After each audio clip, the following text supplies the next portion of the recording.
The live TV, सच सबसे आगे। नमस्कार, द लाइव टीवी आप देख रहे हैं। आपके साथ मैं हूं आदित्य कुमार। बड़े बड़े नेता आपस में साठगांठ तो कर लेते हैं, उनकी पार्टियां आपस में विलय भी हो जाती हैं, गठबंधन में शामिल हो जाते हैं।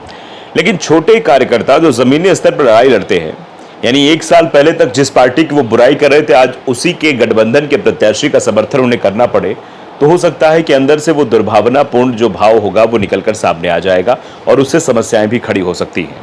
दरअसल हम बात कर रहे हैं बागपत जिले की। आप जानते हैं कि पहले आरएलडी का समाजवादी पार्टी के साथ गठबंधन था और इंडिया गठबंधन में वो शामिल था। लेकिन जैसे जैसे चुनाव नजदीक आए वैसे वैसे आरएलडी का मत बदला, मन बदला और फिर वो एनडीए के साथ आ गई। और एनडीए में आने के बाद अब उसके सामने समस्या यह खड़ी हो गई है कि प्रत्याशी तो मैदान में है, लेकिन आपस में भारतीय जनता पार्टी और आरएलडी के कार्यकर्ताओं में नहीं पट रही है। यानी दोनों के बीच मतभेद हैं। मतभेद तो छोड़िए, मनभेद भी हैं। और जब मनभेद होता है तो विध्वंस की पराकाष्ठा हो जाती है। और फिर मंच हो या फिर रैली हो या कुछ कार्यक्रम हो, तो दोनों कार्यकर्ता आपस में मुखर होकर बोलते हैं और कई बार तो ये मामला इतना बढ़ जाता है कि हाथापाई पर नौबत आ जाती है। और ऐसा ही कुछ बागपत में देखने को मिला है। दरअसल बागपत में बीजेपी आरएलडी गठबंधन प्रत्याशी को लेकर मारपीट हो गई है। आरएलडी कार्यकर्ताओं ने बीजेपी कार्यकर्ताओं को जमकर पीटा है। आरएलडी कार्यकर्ताओं ने बीजेपी कार्यकर्ताओं को पीटा ही नहीं, भगाया भी है, दौड़ाया भी है और मारा भी है। आरएलडी बीजेपी कार्यकर्ताओं के बीच जो मारपीट हुई है उसका वीडियो भी सोशल मीडिया पर खूब धमाल मचा रहा है, यानी वायरल हो रहा है। और कहा जा रहा है कि नेताओं ने तो बैठकर साथ में चाय पी ली, फोटो खिंचा ली, सब कुछ कर लिया, लेकिन निचले स्तर पर कार्यकर्ता एक दूसरे को हजम नहीं कर पा रहे और उसका नतीजा वो दिखाई दे रहा है। मारपीट का लाइव वीडियो वायरल हो रहा है। आरएलडी कार्यकर्ताओं ने डॉक्टर राजकुमार सांगवान को भाजपा कार्यकर्ता के घर चाय पीने जाने से रोका।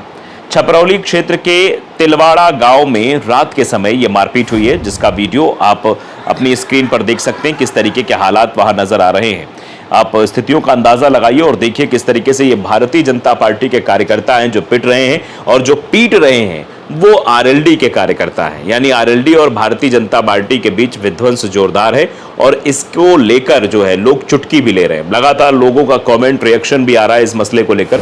जगदीश झा हैं, वो लिखते हैं कि इसके बूते मोदी जी 400 पार जाने की बात नहीं कर सकते। मतलब ये सब करने का, ये सब जो तस्वीरें दिखाई दे रही, जो वीडियो सामने आ रहे हैं, उनको देखकर प्रधानमंत्री नरेंद्र मोदी जी कह रहे हैं हम 400, शायद ईवीएम के भरोसे ही 400 पार की बात हो रही है। यानी लोग कह रहे हैं कि ये आरएलडी को साथ लाना, ओम प्रकाश राजभर को साथ लाना, दारा सिंह चौहान को साथ लाना, अन्य छोटी राजनीतिक पार्टियों को, चाहे अपना दल हो, इनको सबको साथ लाने की जो कवायद है, ये 400 पार की बात करे वो सिर्फ दिखावा है। असली जो 400 पार की जो बात है वो ये है कि ईवीएम में कोई बड़ा खेल होने वाला है। अब मोहित तोमर भी लिखते हैं, लग रहा है ये गठबंधन जयंत ने अपने परिवार को भारत रत्न दिलाने के लिए किया, बाकी कार्यकर्ता में कोई मेल नहीं है।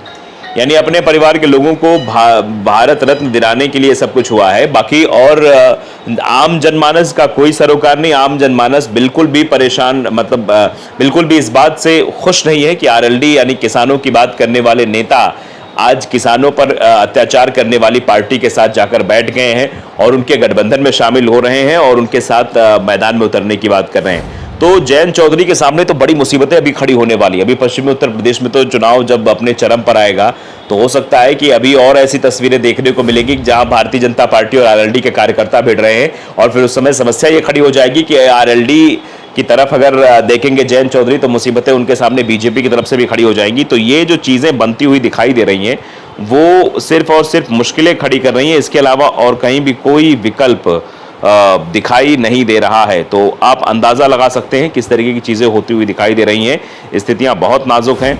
रवि यादव लिख रहे हैं कि लग रहा है ये गठबंधन जयंत ने अपने परिवार को भारत रत्न दिलाने के लिए किया है, बाकी इसका कोई सरोकार नहीं दिखाई दे रहा है। शिवम भारती भी इस पर रिएक्ट कर रहे हैं, लिख रहे हैं नेता अपने निजी सुख सुविधा के लिए कार्यकर्ता को कहीं बिठा दे रहे हैं, फिर चाहे कार्यकर्ता की सहमति हो या ना हो, यानी असहमति के बावजूद भी बिठाकर इस तरीके से किया जा रहा है। अजीत हिंदुस्तानी लिख रहे हैं आरएलडी के कार्यकर्ताओं को समझ नहीं आ रहा है कि कहां जाए।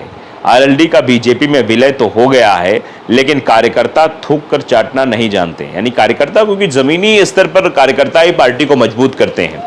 वो आम जनमानस के पास जाते हैं, उनसे कहते हैं कि आप हमारी पार्टी को वोट दीजिए, हम आपके साथ खड़े हैं, आपके साथ संबल बनाकर खड़े हैं, स्थितियां चाहे जो भी हों हम आपका साथ नहीं छोड़ेंगे।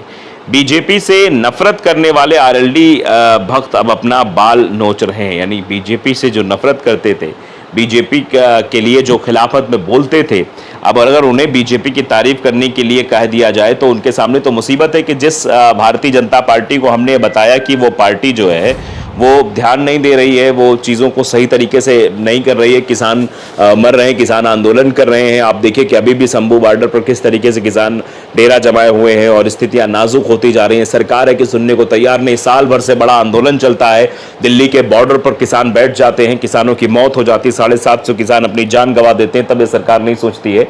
इतना सब कुछ महिमा मंडन करने के बाद कार्यकर्ता वोटर्स को कन्विंस करता है, कहता है किसानों की पार्टी के साथ आप जुड़िए, हम बीजेपी को हराएंगे, हम मिलकर हरा सकते हैं, ताकत बनेंगे।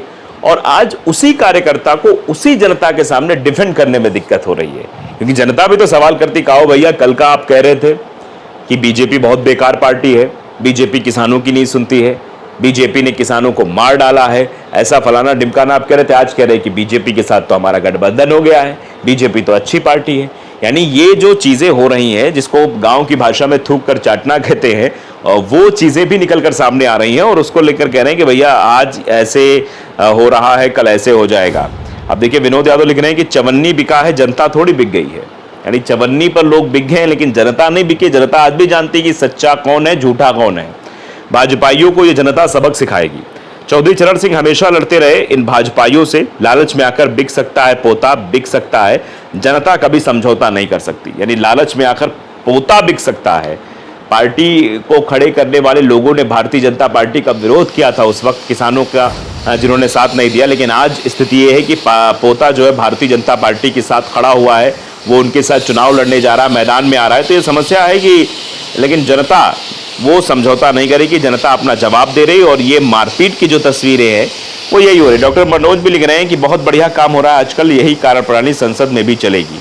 मतलब ये चीज़ें संसद में भी होंगी कि भारतीय जनता पार्टी और आरएलडी कार्यकर्ता वहाँ भी भिड़ेंगे। रुद्र प्रताप सिंह लिखते हैं, भारत रत्न चौधरी चरण सिंह के अनुयायियों ने भारत रत्न प्रदायक यशस्वी प्रधानमंत्री नरेंद्र मोदी के समर्थकों को दौड़ा दौड़ा कर पीटा। आप समझिए, ये कटाक्ष के तौर पर जो बात लिखी गई है, एक बार फिर से मैं इसे बताना चाहता हूं कि भारत रत्न चौधरी चरण सिंह के अनुयायियों ने भारत रत्न प्रदायक यशस्वी प्रधानमंत्री नरेंद्र मोदी के समर्थकों को दौड़ा दौड़ा कर पीटा है।